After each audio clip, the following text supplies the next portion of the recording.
Добрый вечер. На канале УТРК Чуй. Выпуск вечерних новостей. В студии работает Сымбат Алмазова. В преддверии государственного визита в Китайскую Народную Республику президент Садыр Джапаров дал эксклюзивное интервью китайскому информационному агентству Синьхуа.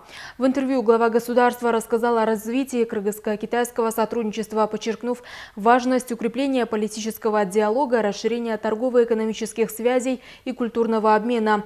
Президент отметил успешную реализацию совместных проектов, таких как железная дорога Китай, Кыргызстан, Узбекистан, а также выразил уверенность в дальнейшем углублении взаимных отношений между странами. Председатель Кабинета министров Адылбек Асмалиев и председатель правительства России Михаил Мишустин провели телефонные переговоры, в ходе которых обсудили ключевые вопросы двусторонних отношений. Они акцентировали внимание на расширении торгово-экономического сотрудничества, включая договоренности, достигнутые 31 января 2025 года в Алматы на заседании Евразийского межправительственного совета, и выразили заинтересованность в укреплении практического сотрудничества между странами во всех взаимных интересах. В Аламудунском районе в настоящее время проводятся активные проверки с целью выявления незаконных строительных объектов, которые не имеют необходимых разрешений и документов. Из 151 объекта только у 22 владельцев имеются все необходимые разрешения. Им предложены дизайн-коды, регулирующие внешний вид зданий для приведения района к единому стилю. Остальные объекты будут подлежать под снос. Подробности о текущих мерах и их последствиях в репортаже нашего корреспондента. В Аламудунском районе в Достукском Айыльном аймаке в настоящее время проводятся масштабные проверки со стороны государственной администрации, направленные на выявление незаконно построенных объектов, таких как магазины, салоны красоты, автомойки, а также различные сооружения, не имеющие соответствующих разрешений и документов. Эти мероприятия проводятся в целях упорядочивания застройки района и обеспечения соблюдения строительных норм и стандартов. У нас разработан соответствующий дизайн-код. Этот дизайн-код был мной утвержден на прошлой неделе. А среди предпринимателей мы уже распространили и дали им эту информацию, чтобы они привели в соответствие. Это раз. Только на территории Достукского айыл-өкмөтү нами выявлено 151 объект, который осуществляет свою деятельность без тех или иных разрешительных документов. Кроме того, в целом по Аламудунскому району нами выявлено более 600 объектов, которые осуществляют свою деятельность, как я выше отметил. Но, несмотря на это, отдельные предприниматели продолжают осуществлять свою работу на неоднократные наши напоминания. В ходе проверок было установлено, что из общего числа объектов, а именно 151, только 22 объекта соответствуют всем юридическим требованиям и имеют все необходимые документы, подтверждающие законность строительства. Владельцы этих объектов получили предложение привести здание в соответствие с единой концепцией оформления, предложенной местными властями, включая дизайн-коды для фасадов и архитектуры. А остальные объекты были снесены. Мы находимся на центральной улице Алматинская, Достукского айыльного аймака Аламудунского района. Комиссионно объясняем предпринимателям по документации, а также по дизайн-коду улицы, дороги.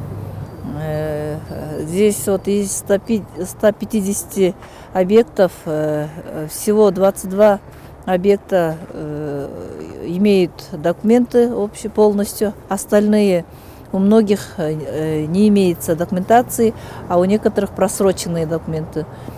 Местные жители и владельцы поддержали инициативу властей по упорядочиванию застройки и внедрению дизайн-кодов. Многие выразили желание улучшить внешний вид своих зданий, чтобы район стал более привлекательным и гармоничным.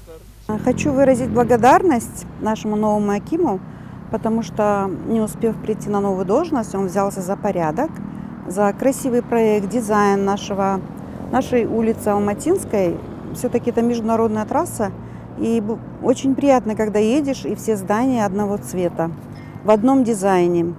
Спасибо ему за эту работу, за его внимание, что он уделяет внимание на это все. Команда у него очень хорошая, которая поддерживает его в новом проекте. Мне тоже очень понравился дизайн, и я с удовольствием перекрашу свой салон в серый цвет. Это и модно. Следует отметить, целью проводимых проверок и мероприятий заключается не только в обеспечении соблюдения законности, но и в создании комфортной и безопасной городской среды для всех жителей района. Власти надеются улучшить инфраструктуру района, повысить его привлекательность и обеспечить долгосрочное развитие территории в соответствии с современными требованиями городской планировки и архитектуры. Айкен Муратбекова, Шаршенбай Акынбеков, Кумшбек Куттубеков, УДРК Чуй. В Бишкеке прошла акция по безопасности дорожного движения, на которой школьникам напомнили о правилах перехода дороги и важности светоотражающих элементов. В одной из столичных школ собрали учеников и их родителей. Организатором инициативы выступила ГУБДД, а партнером стала компания из нефтяного сектора. В Бишкеке состоялась акция по безопасности дорожного движения, на которой школьникам напомнили о правилах перехода дороги и важности использования светоотражающих элементов. Мероприятие прошло в актовом зале школы номер 75 имени Касмалы Баялинова, где собрались ученики, их родители и представители Главного управления обеспечения безопасности дорожного движения. В темное время суток водитель может увидеть пешехода без светоотражающих элементов на расстоянии всего 20 метров, а с ними уже на 100 метров. Это дает время для того, чтобы вовремя затормозить и избежать аварии. Организатором акции выступила ГУБДД, а партнером стала компания из нефтяного сектора. В ходе мероприятия инспекторы ГУБДД объяснили, почему пешеходы, особенно дети, должны быть заметными на дороге. Особое внимание уделили важности светоотражающих элементов, маленьких, но эффективных средств, которые могут спасти жизнь.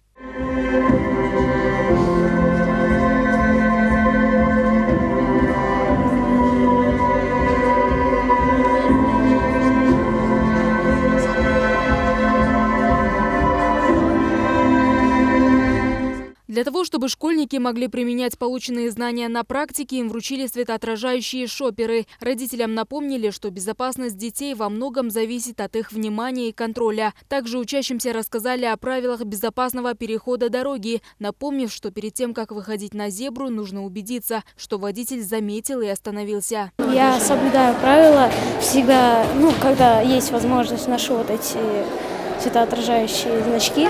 Если есть светофор, именно пешеходный, нужно по нему ходить. Всего в мероприятии приняли участие около 200 человек, родителей и школьников. Организаторы уверены, что такие акции помогут снизить количество ДТП с участием детей и сформировать у школьников ответственное отношение к своей безопасности. Стоит отметить, что в 2024 году 38% дорожно-транспортных происшествий были связаны с наездами на пешеходов. В связи с этим принимаются дополнительные меры, раздаются светоотражающие средства, усиливаются рейдовые мероприятия, а также активизируется разъяснительная работа по безопасности детей на дорогах. Сымбат Алмазова, Данияр Телебалдиев, УТРК Чуй.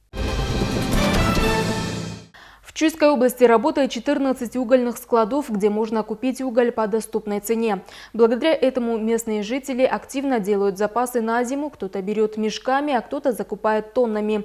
Государственное предприятие «Кыргызкомыр» поставляет уголь из Каракече в зависимости от спроса, чтобы обеспечить население качественным и недорогим топливом. Стоимость контролирует антимонопольная служба, которая устанавливает единую цену. На данный момент угля в регионе достаточно, а его стоимость остается стабильной.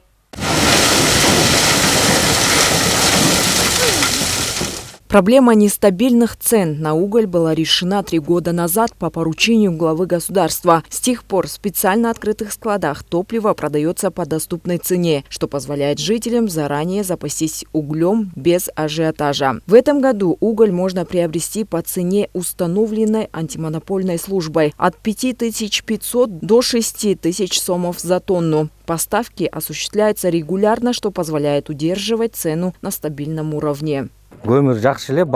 Уголь хороший. Как видите, цена 5500 сомов, в то время как частники продают от 6,5 до 7000 сомов. Также есть стоимость доставки. Я купил 1,5 тонны угля из Каракече. Понравилось. Доволен. Государственное предприятие «Кыргызкомыр» открыло 78 складов по всей стране. В Чуйской области и в Бишкеке работает по 14 складов, что делает уголь доступнее для населения. Уголь есть, в угольных складах его достаточно. Цены устанавливаются антимонопольными органами. Например, в Бишкеке цена начинается от 5300 сомов. В районах Чуйской области цены начинаются от 5000 сом и могут достигать 5800 сомов. Угля достаточно, люди покупают по мере необходимости. Качество хорошее, нет существенной разницы между углем. Все склады обеспечены достаточным количеством. С 20 октября в Бишкеке завезено 73 500 тонн угля, а в Чуйскую область поступило 52 тысячи тонн. Например, в Карабалте за месяц реализовано более 5000 тонн, а запасы черного золота остаются достаточными.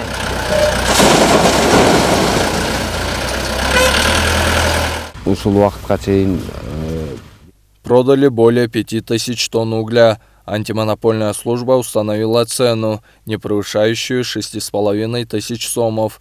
Согласовав с Кыргызкомир, установили цену в 5800 сомов.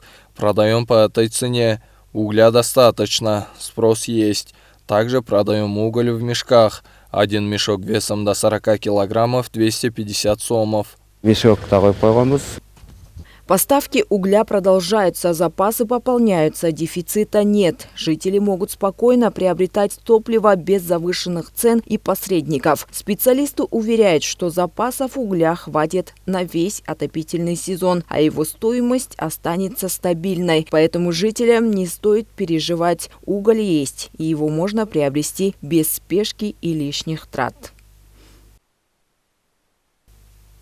Айсло Мурзакова, Самаган Тайырбеков, УТРК Чуй, Чуйская область. Благотворительный фонд Smart Generation распределил продукты питания более чем 330 семьям в Чуйской области. Мероприятие, которое прошло в городе Кан, собрало жителей Чуйского, Кеминского, Исакатинского и Аламудунского районов. Цель мероприятия – оказать помощь малоимущим гражданам региона. Тему продолжит наш корреспондент. Как сообщил директор благотворительного фонда Smart Generation Мухаммад Абед Эль-Джаджи, мероприятие было организовано в Канте, так как это удобное место для жителей Чуйского, Кеминского, Исакатинского и Аламудунского районов. Фонд распределил продукты питания среди более чем 330 малоимущих семей. Такие мероприятия помогают поддерживать людей, которые испытывают экономические трудности, особенно в зимний период. Мероприятие проводится в честь независимости Кувейта. Мы выражаем благодарность нашим спонсорам из Кувейта. Наш фонд уже 25 лет помогает нуждавшимся. В Кыргызстане мы реализуем проекты. У нас есть университеты и школы, где учатся дети из малообеспеченных семей и сироты. Мы всегда следим за их обучением и развитием. Кроме того, мы предоставляем сезонную помощь. Зимой поставляем уголь, на Рамазан и Курбанайт, продукты питания и мясо. Мы надеемся на благодарность людей и стремимся продолжать свою деятельность. Жители, получившие помощь, выразили благодарность фонду за поддержку. Спасибо, что не забывают об уязвимых людях, выслушали проблемы и помогают. Пусть наша страна процветает, а нуждающихся людей станет меньше.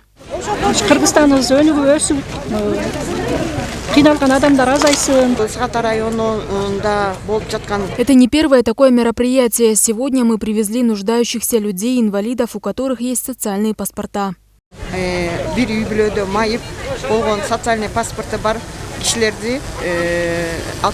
Организаторы отметили, что эта помощь не является последней, и они намерены продолжать оказывать поддержку уязвимым категориям населения в будущем.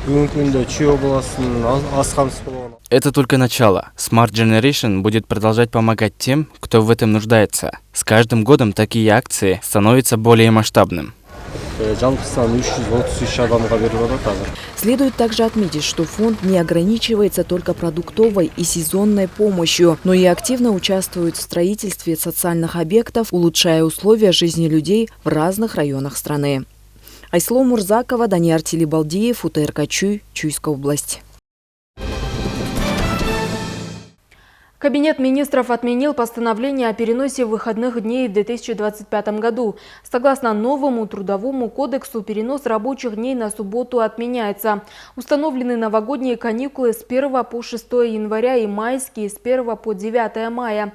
Праздники, такие как 23 февраля, 7 апреля и 7-8 ноября, остаются рабочими днями. Выходными признаны 8 марта, 21 марта, 31 августа, а также Урузаайт, Курманайт и 7 января, Рождество Христово. Госагентство по регистрации транспорта объявило о пилотном запуске выездной регистрации автомобилей в Бишкеке. Теперь юридические и физические лица могут оформить регистрацию или перерегистрацию в любом удобном месте. Мобильная группа выдаст документы и госномера на месте. Стоимость услуги 3479 сомов, без учета банковских сборов. Подать заявку можно через WhatsApp по номеру 999 63 17 27. Ведомство отмечает, что новая услуга упростит процесс и повысит качество госуслуг. Это были итоги дня. В студии работала Сымбат Алмазова. До скорой встречи.